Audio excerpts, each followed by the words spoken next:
Welcome to SportsBeat KC, the Kansas City Star's daily sports podcast. It's Wednesday, September 15th, and I'm Blair Kirchhoff. How unfair does it seem that Kansas State quarterback Skylar Thompson suffered that knee injury against Southern Illinois last weekend? Thompson missed more than half of last year with an injury, returned for a sixth season, and boom, gets hurt on a non-contact play. On today's show, beat writer Kellis Robinett and I discuss where Kansas State goes from here and the difficult task that approaches Sunday with Nevada playing in Manhattan. The Wolf Pack is led by a quarterback in Carson Strong, who's getting much love as an NFL prospect these days, and Nevada is actually favored in this game. After a break, we'll stay on the college front, and you'll meet Lila Bromberg, the Star's new Missouri beat writer. Lila sat down with Vahe Gregorian and me to talk about her path to Kansas City. So let's get started talking Kansas State with Kellis Robinett. Kellis, Kansas State, what bad luck for Skylar Thompson on Saturday and the victory over Southern Illinois. I couldn't believe it when I saw the tweets and then saw the replay of it. What is the latest on the Skylar Thompson injury? And then just take us through how it happened on Saturday. Yeah, I mean, it was as bizarre an injury play as you'll ever see. He wasn't hit. He wasn't trying to hit anybody, not throwing. He wasn't doing anything. He just handed a ball off to Deuce Vaughn, their running back, who took off going left. Then he decided to reverse field and come back to the right, which put Skylar Thompson in a scenario where he could come up and block. And as he moved to charge ahead and try to get in somebody's way, one or two steps into that, he started clutching his right knee from behind, just collapsed to the ground. I mean, it sounds bad, but it looked like he just got shot or something. You know, that's just how dramatic he was falling to the ground. And it certainly looked like his season was over at that point. You know, you don't see people flop to the ground like that. He was screaming, crying in agony. Chris Kleiman came out and had just this ghostly reaction to the whole thing. So it looked very bad at the time, but, you know, lo and behold, a day later, we find out it's not season ending. He should be back in a matter of weeks. How many weeks is up for debate? I've heard probably 2, 3, or 4. They're pretty uncommittal right now. Chris Kleiman said today he's just week to week. Wouldn't even necessarily rule him out for 2 weeks from now against Oklahoma State. I think that's a little early, just based on the fact that he's really not doing anything right now and of how bad it looked initially. But I would think give him 3 weeks or 4 weeks. I think you see him back on the field against Oklahoma or Iowa State. Okay, he walked into the locker room. I thought, okay, there's the first encouraging sign. He showed so much agony on the field and frustration, but then, you know, he didn't have his arms draped around trainers or anything. He walked into the locker room, and I thought, okay, maybe I had a flashback to Patrick Mahomes in Denver a couple of years ago when his kneecap went sideways, and he ended up walking into the locker room. But Mahomes missed a couple of weeks, the rest of that game and the next two. You're right. I think overly optimistic to think Skylar Thompson could be back in a matter of a couple of weeks. So Kansas State hasn't announced what the injury is, right? I mean, if it was torn ACL, then we could just all agree the season would be over. But they haven't said that. They have not. They've been, you know, especially when it comes to Skylar Thompson, for whatever reason, they don't like to publicly say what the injury is. They've never even publicly said what his injury was last year. Even though he's got a huge scar on his pectoral muscle right here that we saw during summer camp. So it's pretty obvious what happened. No, I can't tell from sources I've talked to. I can tell you it was most definitely not the ACL. That's what they feared originally, but they ruled that out pretty quickly. And that's why, much like Mahomes, I had the same flashback why Skylar Thompson was able to walk into the locker room. I've heard it was actually the other L, the PCL, that's bothering him. And that's a much more manageable recovery time. Probably a sprain based on what I've heard. And if that's the case, then just it'll purely be down to how his body responds to it. Could be anywhere from 2 to 4 weeks. Okay, so the Will Howard era continues for Kansas State. And, you know, it was mixed reviews last year. I think he won his first start a year ago when Skylar Thompson was injured, maybe a couple of starts. Didn't he go? I'm trying to think of who they played. Was it TCU or Tech or somebody? Right. So he came in after Skylar Thompson got hurt against Texas Tech and closed out the victory. He had a really good pass to Deuce Vaughn late in the game. A really nice pass to Bradley Moore late in the game. They win a shootout. Then they go to TCU. They win a low-scoring game. And then they come back and they play Kansas and win that game because anybody can beat Kansas in football. At that point, he's 3-0. Everybody's saying, oh, dang, this is looking pretty good. If he just keeps managing the game and the defense plays really good, maybe they can keep winning. Didn't happen. The bottom fell out on the defense. Offense had some injuries. Will Howard started not play nearly as good. Lost the last 5 games. Didn't really look all that great at any point doing it. And then he comes in this last week and only puts up 76 passing yards. Fumbles a ball, throws a pick 6. Just a really tough outing for him. And honestly had a lot of K-State fans wondering, could they look at Jaron Lewis or even freshman Jake Rubley? I don't think that's going to happen. Will Howard's still by far the best option of the other 3. So we'll see him this week. We'll see him until Skylar Thompson gets back. But the offense is going to be limited here. We saw after he turned the ball over those 2 times against Southern Illinois, they were very, very wary to throw the ball at any point the rest of the game. They had a drive in the second half. They marched 66 yards in 14 plays and only threw 1 time. Even on a 3rd and 13, they still ran the ball. So that's kind of going to be the offense moving forward, I think.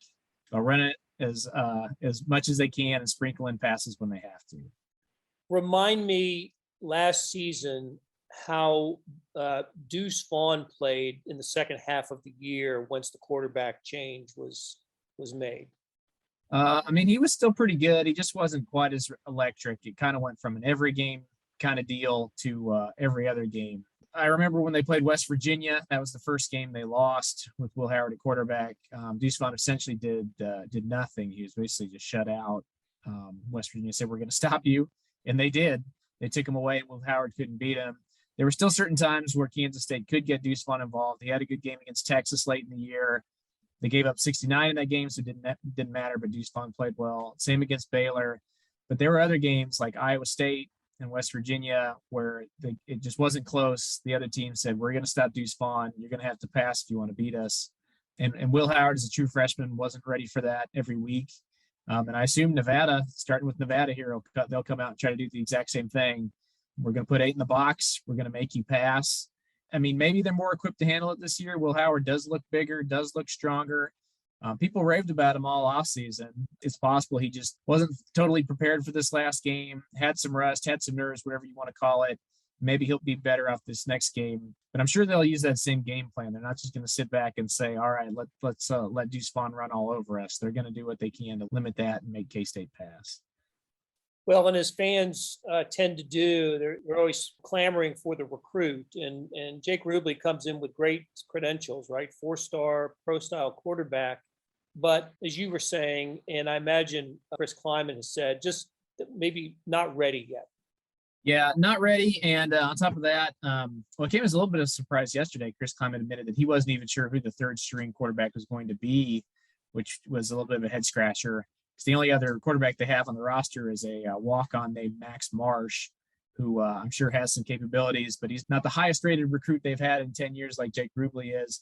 But anyways, Chris Kleiman said today that the reason that there's some confusion there is Jake had a soft tissue injury during preseason camp, and there was a lot of time where he couldn't get out there and practice. So he's just behind learning the offense, and he said flat out he's just not ready to play right now. So, hopefully you don't have to look any farther down the QB depth chart than Will Howard moving forward. But if it does go down, they're going to treat Jake Rubley as the redshirt guy unless there's truly just a weird emergency option where he has to play. So a sneaky good team coming to Manhattan this weekend. One, I believe now is listed as the Vegas favorite in the game. Mm-hmm. Interesting. Nevada, the Wolf Pack, as opposed to the Wolf Pack of NC State, the Nevada Wolf. Let's talk about him. And you got to start with Carson Strong, the quarterback. All of a sudden, we might be seeing a first-round draft pick quarterback oppose the Wildcats on Saturday. And it's funny you bring up the Wolfpack thing. I actually got a few emails from some disgruntled Wolfpack readers who, in my initial preview, I listed them as the Wolfpack, like North Carolina State. No, one word. They did not take kindly to that. So it's Wolf space Pack, capital W, capital P. I'll never make that mistake again. Sorry, Nevada fans. But that's interesting. Why can't they get some uniformity there? That's weird. There's a bunch of Wildcats out there, but they don't all spell it differently. There's not any team that's Wild Space Cats, is there? No Wildcats or Bull dogs. Well, we need to do something about that. Get some uniformity there. But in any case, yes, Nevada, I think they're the best team on Kansas State's non-conference schedule. I know most people lean Stanford because the name Stanford, they're in the Pac-12 and they've been good in the past. But this Nevada team, they got Carson Strong. CBS Sports put out a mock draft today that had him as the number one overall pick next year by the Houston Texans, not just a first-round hopeful, the number one overall pick. I don't know if that'll end up happening or not, but you can see why he's getting this kind of hype. He can really sling it. And he's got some really talented receivers, not just talented receivers. They're big guys. His tight end is 6'4" and can get out and catch the ball. His two main receivers are 6'2" and 6'6". You talk about a challenge on 50-50 balls as a defensive back. Carson Strong clearly has a good arm and can put the ball where he wants to, but even if he can't, you can just put it up there and hope that his tall receivers can go up and beat shorter defenders for the ball. So that was one thing Kansas State really said today. All their defensive guys said the only two things we can really do to stop this guy are to bring a pass rush and win 50-50 balls. And that's going to be tough with tall receivers. So, Nevada's defense isn't anything special, but yeah, their offense is something to look at. And yeah, you're right. I'm not used to seeing Kansas State as a home underdog in a non-conference game. Probably hasn't happened since Auburn came to town a few years ago, but yeah, Nevada is a 2-point favorite in this one. Yeah, I'm really looking forward to seeing this game and watching Carson Strong. I didn't know much about him. I'd heard the name before this year, but then he started just zooming up NFL prospect lists. And listen, the NFL draft last year, as everybody remembers, 3 quarterbacks went the first 3 picks and then 5 in the first round. So quarterbacks are at a premium in the NFL, and this could be the Zach Wilson, I guess, of this year's draft. So again, very fascinating game. Kansas State's got to get better play from Will Howard than it got last week against the Salukis. Maybe that was the scare, the wake-up call. They certainly weren't ready for, a different quarterback in that game. And Southern Illinois took full advantage of the change and whatever confusion Kansas State had in that and rallied and really threw a scare into the Wildcats for a little while. All right, Kellis, you know how it goes. You know the rules here. You and I cannot talk without bringing up Big 12 realignment. And since the last time we talked, Bob Bowlesby made the virtual tour of the new Big 12 landscape. Let's see if I've got the order right. He visited Houston, then BYU, then Central Florida, and then Cincinnati. I can't remember the last two, but yeah, you nailed it in that order. And congrats to you for getting a question in one of those press conferences. I tried in all 4 and was just totally stiff-armed. But the mighty Blair Kirchhoff got to ask one. Yeah, and of course, my question's the same as it always is. I'm always concerned about the Big 12 tournament in Kansas City, and he assured us that that's not going to be threatened. It'll still be in KC through 2025. But what we don't know, Kellis, is what the league configuration is going to be next year, the year after that. We could have 11 members in the league next year, right? BYU only among the newcomers, along with Texas and Oklahoma. And then maybe Texas and Oklahoma in 2023. I'm talking about for football seasons. They leave and all 4 come in. There's just speculation about it at this point. It's just not known. But what are some of the other big decisions do you think the league has to make here in the next few months in terms of getting itself organized for the 4 newcomers? The 2 big things are when are Oklahoma and Texas leaving? One of these 4 are the teams coming in. I think the goal is to have the 4 here by 2023. And if OU and Texas are still around, great. If not, then they'll deal with that when it comes. I don't know that we'll ever see a situation where only one of the teams is in and the others aren't, just because, well, the AAC commissioner, Mike Oresco, has already said he's open to letting the teams leave early. And that's a pretty soft stance to open with. So I think as long as the money is right, they'll find their way out. You haven't seen Bob Bowlesby say that. But beyond that, I'm really interested to see what they do, with the division scheduling here. You got to do something. The round robin schedule anymore. It's done. Yeah. Can't do it with 12 teams. I wish you could. It's the fairest way to name a champion, especially in basketball. But it's out. They got to go back to north, south, east, west, old, new, whatever you want to do, whatever you want to call it. They got to do something. And I think that'll be interesting because I think the simplest way to do it is just split it up into 2 divisions for football. Basketball, I don't really know. There are about a million different ways you could schedule that thing. And Bob Bowlesby came out and actually said there would be seasons where teams just aren't playing each other. I don't know what sport that was applying to. I assume football, not basketball, but I think that's a big thing. And then the biggest of all is what's going to happen with their next TV contract.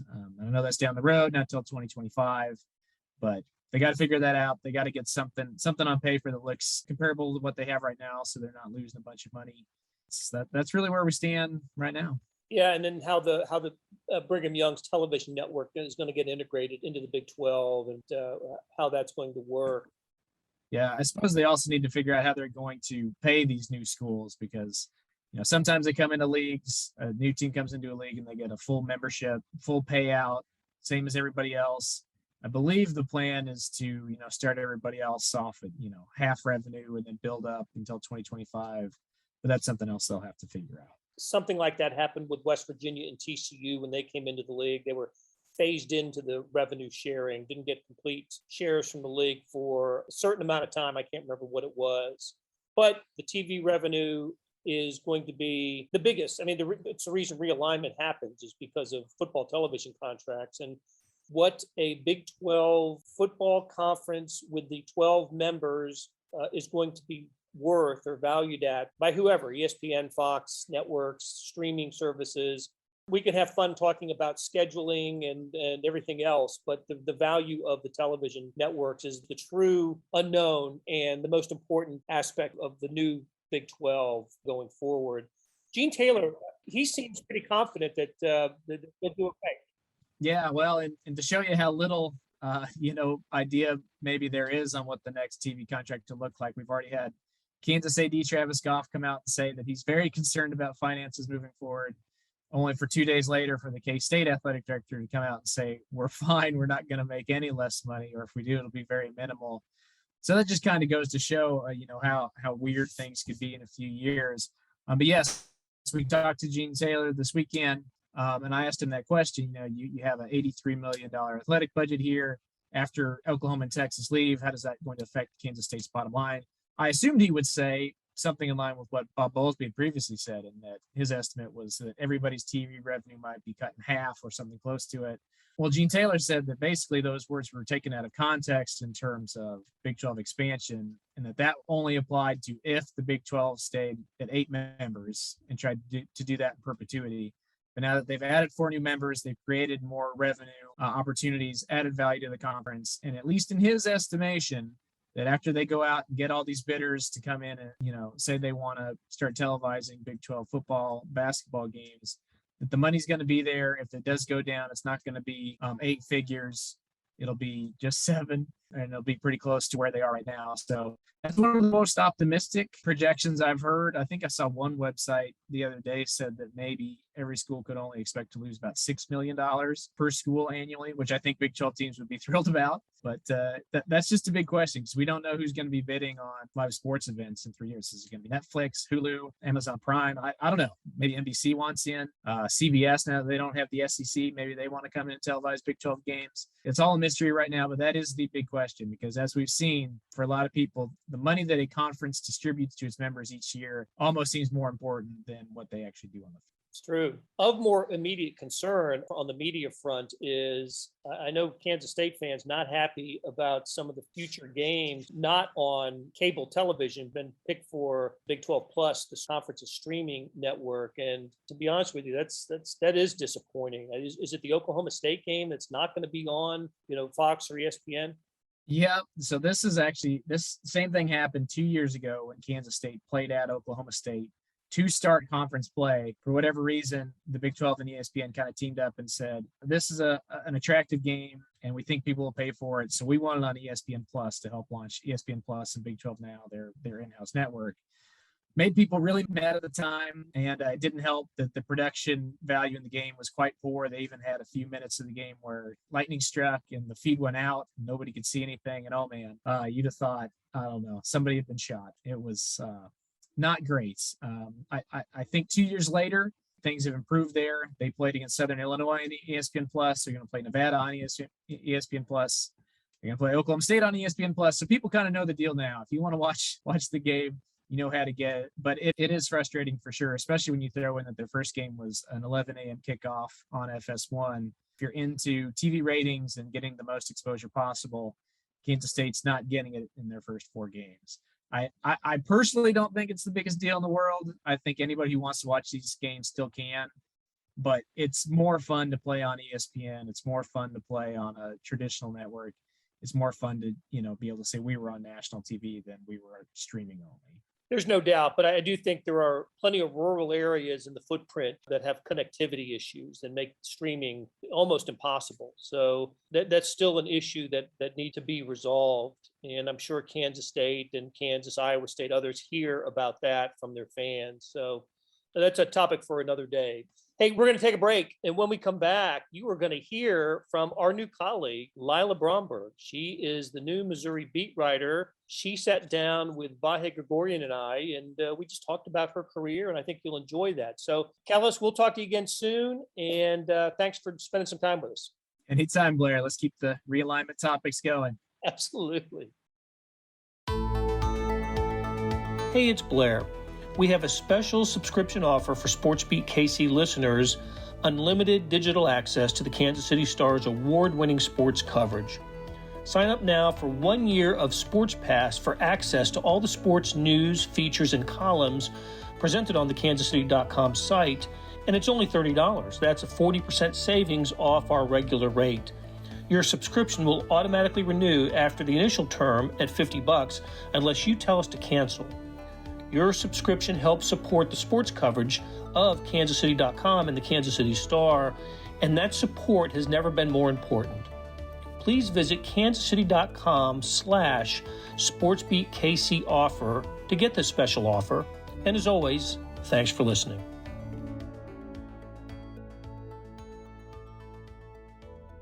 Vahe, I found myself happy earlier because I saw you giving advice to Lila Bromberg on things that involved the laptop and the system here. And I'm pretty sure that'll be the last time that we ever see you giving advice to a new employee. So I just want to say I enjoyed seeing that. I almost took a picture to send to Sam McDowell. I wish you would have, because Sam McDowell, upon our introduction to Lila on Twitter, made a point of using his kind of tired line. It is kind of tired. If you have any technical questions, he's pretty sure I can help you. And Lila, being open-minded and I'm sure kind-hearted, was like, oh, that's great. So she took me right up on it, and I think we'll be taking nothing but advice from her from now on. That's right. Well, Lila, welcome to the Kansas City Star. Thank you. I'm so happy to be here. Well, we're thrilled to have you here, and you're going to be covering the University of Missouri, Mizzou, the Tigers. She was asking earlier, how often do you use Mizzou versus Missouri and Tigers? That's one of the great things about covering Missouri is you got three choices here. Some teams you can't use any. Washington Football Club. It's what do you do in second reference now with Washington? That's so true. The football clubs? I don't know. Yeah, I have some friends covering that team that are having that issue. It gets boring after a bit. Yes. Lila, tell us about yourself. Where are you from, and what were you doing before you got here? Yeah, so I am from the DMV, Washington, D.C., Maryland area. Grew up there and then was at Maryland for college. So this past summer, I graduated from Maryland in May and then split the summer between interning with Sports Illustrated, and then I took a break in between to go to Tokyo to cover the Olympics for wire service over there. And over the past few years have been covering Maryland football, covered that team for 4 years and ran a publication there at Maryland, and then also interned with Yahoo Sports and USA Today Sports. Pretty lengthy. I've been hoping to fill in all those things on my resume for the last 60 years. You get more done by 23 or 24 or 25 than some of us do in a longer time. But it sounds like what a great set of experiences, and how unbelievably cool just to have gone to the Olympics. Yeah, it was really cool to be there. It was definitely a unique experience. I was working for the internal news wire there, so basically a service that goes out to media, so doing a lot of reporting and doing interviews, covered a bunch of different sports. But yeah, definitely a unique experience covering that in the Olympics. We had to spit into a tube every day for COVID testing, so became really good at that. And ate a lot out of convenience stores with a little quarantine we had, so it was definitely a unique experience, but it was so cool to be there. Certainly suggests you're equipped to take on this strange new landscape of covering Missouri. Missouri sports. And it sounds like you have a real love for college sports and maybe football in particular. Has that been one of the things you've done most? Yeah, football and basketball. I've done a big mix of both of those. And then, obviously covering Maryland, doing a ton of college stuff, and then also was able to do some stuff more on a national level with the NBA and NFL and NHL, a bit just in internships I had. Yeah, very much kind of a nerd for sports journalism and kind of love finding unique stories within sports and within teams. As you're speaking, I know this about Blair, I know it about myself, and it's been different for both of us, but I'm curious when you would have sort of thought, this is what I want to do. Mm-hmm. So I knew I wanted to get into journalism probably like when I started working just on school papers and stuff and working for some other publications in middle school. And then in high school, my junior year, I interned with USA Today Sports for 2 weeks. And I think just doing that internship, I remember I was at a Washington Capitals game. It was like my first professional, big game I'd covered. And I think just throughout the internship in that game, I kind of knew for sure that I wanted to do sports journalism and just been kind of, grinding my way, trying to work for whatever publications I can since. That's great. I was spitting into tubes before COVID. I don't know what that's about. She was also telling me earlier she was into card collecting as a kid too. A little bit. Okay. I thought you were going to say card counting, like she's a gambler, card collecting. So you still have a collection, or you? I mean, I didn't have that big of a collection. It was, I don't think I knew what I was doing as much at the time, being as young. But you just go to stores and buy them when they were cheap, never all expensive and out of stock everywhere. But that was just kind of a fun thing to do. A lot of them were hockey cards at the time because, I mean, I was, a Ravens fan growing up, but I really loved hockey. And the Capitals were one of the only good teams in the DC area. The Wizards have always been terrible, and I never was a Washington football team fan. Nobody in my family was. And so a lot of those were hockey cards. Because I was everyone in the DC area likes hockey because no other team is good. That can happen to you. Areas we grew up in, Blair. I was in Philadelphia when the Sixers were 9-73. The Filthies lost 120 games, and the Eagles were 4-10, but there were the Flyers. That was in the early 70s. Broad Street Bullies. Now we're talking. Yeah, my mom's from the Philly area, so. Oh, she is. All right, we'll talk about this another time. That's great. She's a big fan of hockey from that? Yeah, a little bit from that, yeah.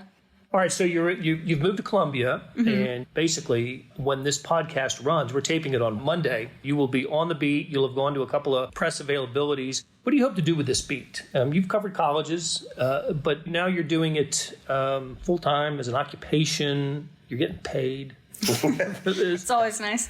Yes. What do you want to do with this beat? I think for me, what I really want to be able to do with this beat is really find the unique stories within Missouri sports and kind of unique stories of athletes and within the different programs there, and really share with fans a kind of unique perspective on the program and give them an inside look, whether it's, learning something about a player they didn't know, telling unique narratives, really diving into that sort of stuff is what I love doing, obviously along with analysis and all of your kind of basic stuff on a beat. I really just love, feature storytelling and finding those things that, haven't really been explored. Ravens going to beat the Chiefs this weekend? I don't think so. They don't have any running backs or wide receivers. Spoken like a true objective journalist here. All right, we're going to talk with you throughout the season, throughout your time here at the Star. We try to talk to the college writers every week for a show. And Vahe, he never goes away. So Vahe has been the most frequent guest on the SportsBeat KC podcast, for which I am eternally grateful. And he does a terrific job. Lila, it is great meeting you. Great having you here at the Kansas City Star. And best of luck. Thank you so much for having me on. That'll do it for today. Thanks to our SportsBeat KC production staff of Beth Welsh, Monty Davis, Jeff Rosen, Chris Fickett, and Savannah Smith. Tip of the cap to Kellis Robinett, Lila Bromberg, and Vahe Gregorian for stopping by and talking Kansas State and Mizzou. Links to their stories can be found in the show notes and on kansascity.com. Hey, we got another deal for you. You can subscribe to Sports Pass for 99 cents a month. That's right, 99 pennies a month. Sports Pass is the online version of the Star Sports section. You get all the stories that appear in the print editions of the Star, plus additional stories that appear only on the website. And of course, they're posted first on kansascity.com. After 3 months, it auto-renews at $5.99 a month unless you cancel. And it's a great time to subscribe. Read about what's going on with the Chiefs, the Royals, the colleges, the soccer teams, and more. How do you get it? You go to kansascity.com/sportspass2020. That's kansascity.com/sportspass2020. And heck, I might have been burying the lead here because I wanted to call your attention to something else new. Maybe you know about the Star's e-edition. That's the replica of the printed newspaper on your screen that comes with your digital subscription. Well, now there's an updated sports section produced separately that goes along with it. When you open the e-edition, there's a box in the upper right-hand corner. Click on that, and you can access a sports page that includes late afternoon and evening news. So everything, Royals games, Chiefs when they play on Sunday night, like they do this week at Baltimore, NFL coverage, Major League Baseball, everything. So listen, however you get the Star, I want to thank you because you're supporting the best sports and news coverage in Kansas City and helping us produce programs like SportsBeat KC. Thanks for listening, and we'll be back on Thursday with another episode.